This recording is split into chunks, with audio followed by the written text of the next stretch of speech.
This week, I am talking about how to find your first few clients as a freelance web designer when you're starting from nothing. Are you ready? Let's go!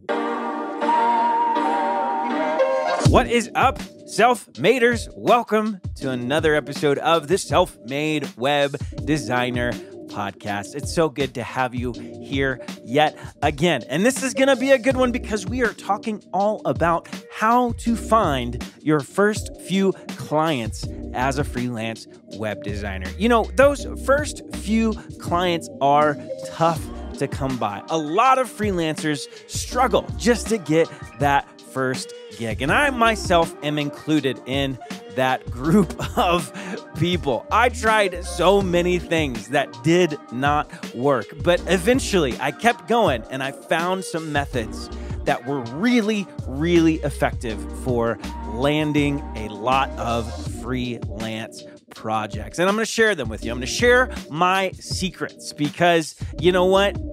It's just what good people do. And people have shared their secrets with me. I want you to have some success. And this is a great place to start. But before we dive in, I got to ask, have you subscribed to the Self-Made Web Designers podcast? Have you left us a rating with a comment or some type of review on whatever platform you are listening to? Doing that is going to help other people find this podcast and listen in so they can become self-made web designers as well. All right, are you ready to learn how to find your first few web design clients starting from scratch? All right, here we go. Most freelancers start out with a ton of optimism and gusto. They're willing to bang down doors if they have to go door to door across their neighborhoods or downtown of their cities. But, you know, like 20 rejections later, and it starts to sting a little bit. And you start to kind of wonder, am I made for freelancing, or is there something else I should be doing with my time? If you're in that place yourself, let me reassure you, you're not alone. And let me just follow that reassurance up by saying you can do this, okay? Getting those first few freelance web design clients is not easy, but there are some things that you can do to start out on the right foot, not clueless like I was, right? I was literally Googling businesses and cold calling them. You know how many projects I landed from doing that? Zero, nothing, nada. So don't be like me. It doesn't have to be as painful as the experience I had was for you. So here's what I've learned from those first painful attempts that will make you a pro at finding freelance web design clients, even if you're new to the game. Number one, you've got to get the word out. Some of the best advice I got about finding a job was something a mentor of mine told me when I was in high school, right? He said, when you're looking for work, you don't just want to put your resume out there and hope that something happens, right? You tell everyone you know that you're looking for a job. And then you go on and ask them if they've heard of any opportunities like the one that you're looking for. And the same is true when you're freelancing. And I'm not just talking about changing your job title on Facebook, right? I'm talking about calling people up, texting them, letting them know what you're looking for as far as freelance web design clients is concerned. Send them a message, get in touch with them, ask them if they know of anybody that might need your help as a web designer. Right now, you might be thinking that doing this will annoy everyone you know and leave you friendless. But trust me, that's just not true. Let's flip the script, okay? How would you feel if you knew someone that was looking for work? You'd probably be more than happy to help them if you could. Now, hear me out. If you keep annoying the same people over and over again, yes, it's only a matter of time before people stop responding to you altogether. Or if this is like the 20th business idea that you've tried in the last 3 weeks, right? Like people are going to start to kind of get the hint that you're not really serious about this. So you've got to be serious about it, and you've got to be somewhat consistent with how you approach them as a friend. Another thing is that if they remember, if they actually go on to mention you to someone that might need a website, then that's great. But if they don't, that's fine too. Don't get angry if they aren't able to help you out. They have lives too, and they might have a ton of stuff going on. Or they genuinely might not know any potential freelance web design clients to give you. So don't get offended if it doesn't work out. But don't let that keep you from telling people that you're looking for freelance web design clients. Number 2, start with people you know. It never hurts to ask the people closest to you if they need a website. And this is what I tell everyone who's just getting started. In fact, the first 5 freelance web design clients that I got were all from people that I'd known for a long time. In some cases, my entire life. Everyone and their mom needs a website. In my case, everyone and their mom's friend needed a website. You won't have to think too hard before you come up with a few folks that might be willing to give you a shot. So make a list. Start with the people that you know that own a business. It could be a brick and mortar store or an online service or whatever. Does your friend's mom have a cleaning business? Ask them if they want a website. Do you know someone that's a realtor? Ask them if they need help with their website. What about your church or kids' school? Think about the people that you're connected with in those relationships. Most people know they need to update their website, but it's like at the bottom of their priority list below things that have a more urgent need. You'll be surprised how many times you end up hearing, you know what, I was just thinking the other day it was time to refresh the old website, and then you reached out to me. Number 3, brainstorm relational connections to potential clients. You're familiar with the game 6 Degrees of Kevin Bacon, right? Pretty popular game to play on road trips. You play it with friends, you play it at bars, you play it when you're just bored and you need something to do. The concept is simple. Think of any actor. Now try to connect that actor to Kevin Bacon in less than 6 relational steps. For instance, let's try to connect Chris Hemsworth with Kevin Bacon, okay? Chris starred in The Huntsman with Charlize Theron, who starred in Trapped, which co-starred, you guessed it, Kevin Bacon. It's fun, right? So here's the thing, though. Before Kevin Bacon stepped into the picture, this was a legitimate academic theory that has been pretty heavily researched. The idea first started in the late 1920s. Imagine how much more connected we are now that you have access to pretty much anyone through a computer and a Wi-Fi connection. So for a fun experiment, think of a business close to you that might need a website. Now, think of someone you might know that might be connected to that business. Does someone you know work there? Or maybe you know someone whose kid is on the same little league team. If anything, it's just fun to try, but you might just end up finding a freelance web design client. Number 4, expand your sphere. There comes a point in every freelance web designer's career where you run out of people you know or are connected to that need a website. And at that point, you have to find a way to expand your sphere of influence. The term sphere of influence is mostly used when it comes to international relationships, right? So it's used to communicate how one country might have a certain degree of influence on, say, a country that shares a border with them. And you have influence too. It might not be with an entire country, but you have influence with the people that you're connected to. But that influence is limited, especially if this is a brand new thing for you. If freelancing and web design is just a new world to you. So what do? You get out there and you start building new relationships.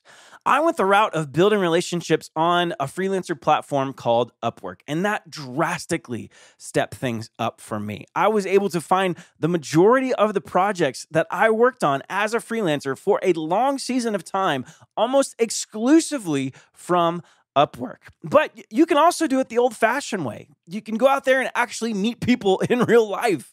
Most cities have plenty of opportunities to find meetups or get-togethers that are focused on connecting business people with other business people. And if there aren't any opportunities like that where you are, which I honestly highly doubt that there aren't, then you can start your own. Invite other business owners to get together for lunch or grab a cup of coffee. You can do it one-on-one or in a group setting, but just start doing something. Now, the key to this is that you can't look at this as an opportunity to sell yourself right off the bat. You're looking to create meaningful relationships, ones where you give more than you'll ever get. So don't come in guns blazing saying, do you need a website? I don't even know you. Do you need a website? Hey, does anybody need a website? That is a huge turnoff. So look at building relationships for the long haul to give more than you get. And trust me, it's going to come back around to help you in the long run.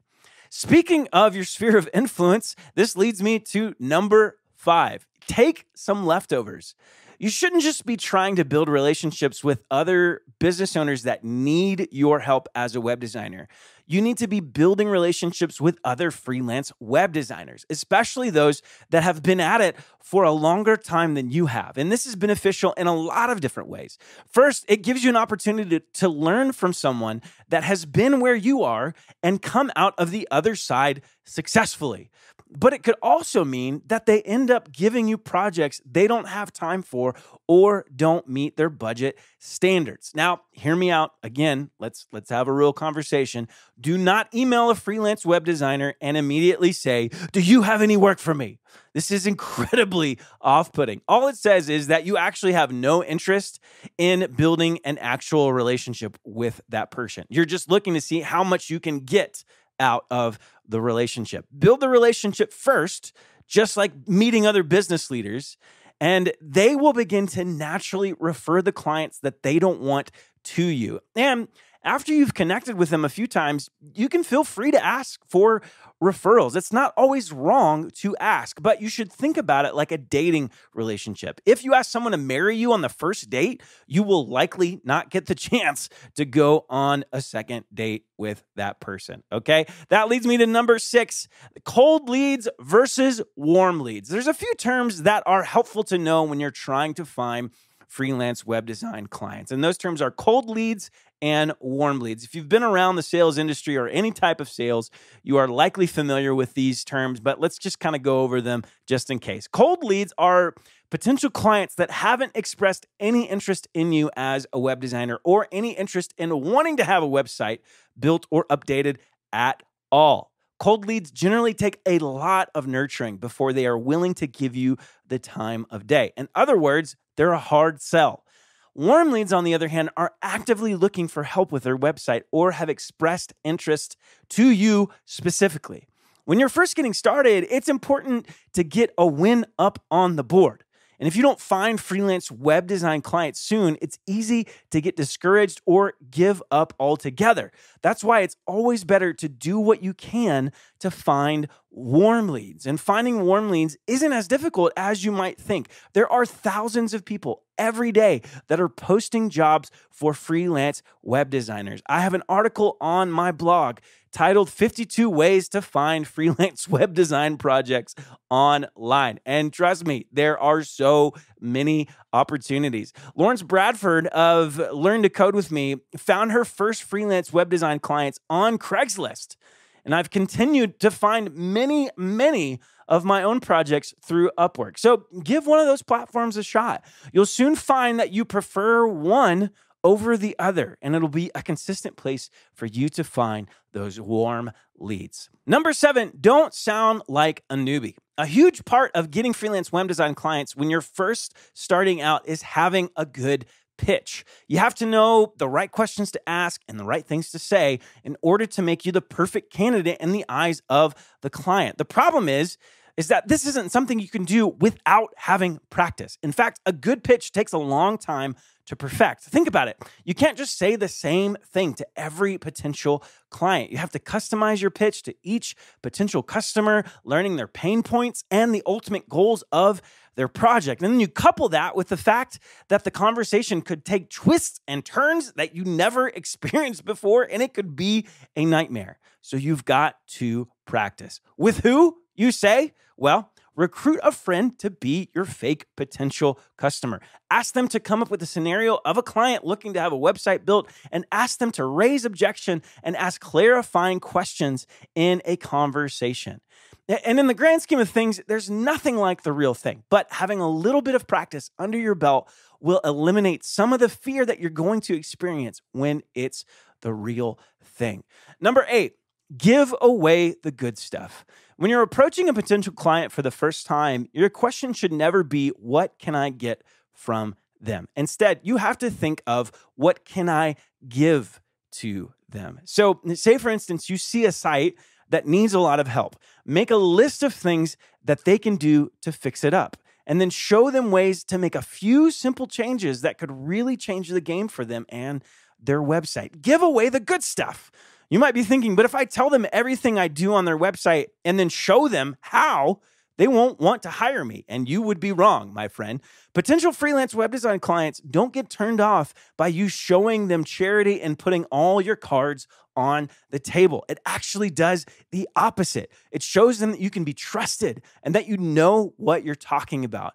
Even if they could take all of your recommendations and implement them, they probably don't want to. Why? Because their time is better spent making money for the company in different ways. So approach every potential freelance web design client with your hands open and a willingness to give them value before you ask for it in return. Number 9, think long term. Sometimes it takes a long time for a client to become completely convinced that they should hire you. And it can get frustrating, but believe me, it is worth it. Some of these clients might end up staying with you for the rest of your life or the rest of your career as a freelancer. So what took a while to accomplish will have a big payoff again and again if you're patient. So you've got to make sure that you're not just thinking about the immediate, but also about the long-term process. If you see someone who's been successful as a freelance web designer and they're 4 years into their business, what you don't see is the fact that 4 years ago, they were making investments into their business that nobody knew about. And it's sometimes easier to take a quick job that's actually really bad for you just because it's there, or to try to do something somewhat sneaky just because you see an opportunity and you're going to take it. But oftentimes, those quick jobs, and definitely every single time when you're trying to pull a fast one on somebody, those can become nightmares, and those can tend to bite you in the butt a little bit later, and they actually end up hurting you and the success of your long-term business goals. So number 1, always be honest, always be upfront, play for the long term, but also be leery when you feel the need to lower your standards just to get a job. It's sometimes better just to think about things in long terms. Think about the types of clients you want, your ideal customers, so to speak. Now go find them and nurture them until a cold lead becomes a warm lead. And then when a warm lead becomes a client, it takes longer, but it's worth it in the long run. Number 10, and finally, be persistent. When I was first starting out, I would often try to find websites of other freelance web designers. I wanted to see what they were doing and how they did as a freelancer, like all the ins and outs of their pricing and everything else, and maybe even connect and develop a relationship. The problem was that many of the sites I tried going to had all been abandoned. They either had a big out of business sign on the hero image, or they just didn't pull up at all, right? Like straight to a 503 message or 404 or whatever. A lot of freelance web designers give up too soon. Finding freelance web design clients takes persistence. It takes doing small things every day that no one sees. But if you stick with it long enough, you're going to figure it out. Persistence isn't just good for the big picture perspective. It's also important when you're interacting with clients. Just because you get ghosted from your first attempt doesn't mean you shouldn't try later on. Just because you get told no once today doesn't mean the answer won't change 5 months down the road. According to HubSpot, 80% of sales require 5 follow-up phone calls. So plain and simple, you can't expect to get a freelance web design client on the first interaction. It takes follow-ups, some that have nothing to do with closing the deal. So one thing is for sure, you can't quit at the first sign of resistance. There is a time to give up. Trust me, it is there. And some people don't realize until it's too late. But it's almost always much later than you think it is. So be persistent. Listen, your journey to finding your first few freelance web design clients will be as unique as you are. And I love hearing the stories of people that I've helped to coach along the way. And you want to know the main thing that each of them had in common? They didn't stop when it would have been easy to. I don't know where you're at on your journey as a freelance web designer, but I know if you stick to it, you're going to make it through, especially if you do things like getting the word out, telling everybody that you know that you're building websites as a freelancer, asking folks, asking business owners that you know if they need some help, building your sphere of influence, building relationships with other freelancers, making a distinction between a warm lead and a cold lead, making the investment to be persistent over the long haul. And listen, you use all of your mistakes as a learning lesson. They're not failures. They're just data that can inform you what things you should change and what things you should keep when you're trying to find freelance web design projects in the future. Well, I hope that you have enjoyed this episode of the Self-Made Web Designer podcast, and hopefully you've got some nuggets, some little pockets of wisdom that you can try out in this next week. And hey, I'd love to hear from you. I'd love to connect with you on a phone call. We're doing this thing called Freelancer Fridays, where I am taking phone calls from folks out there who want just a little bit more direct advice and would not mind being on the podcast on a Friday. All of those episodes are going to air Fridays. It's been a lot of fun connecting with folks. There's a few spots available if you would like to sign up for the rest of this month. So go to selfmadewebdesigner.com, scroll all the way down, and there's a link to my calendar. I'll also leave a link in the show notes here. But just want you to know, keep going, keep working hard. Next week, we're going to have another amazing episode on Wednesday. It's going to be a lot of fun, and we're going to do a lot of great stuff talking about, you guessed it, how to be a self-made web designer. So have a good week, keep going, and don't forget, if you don't quit, you win.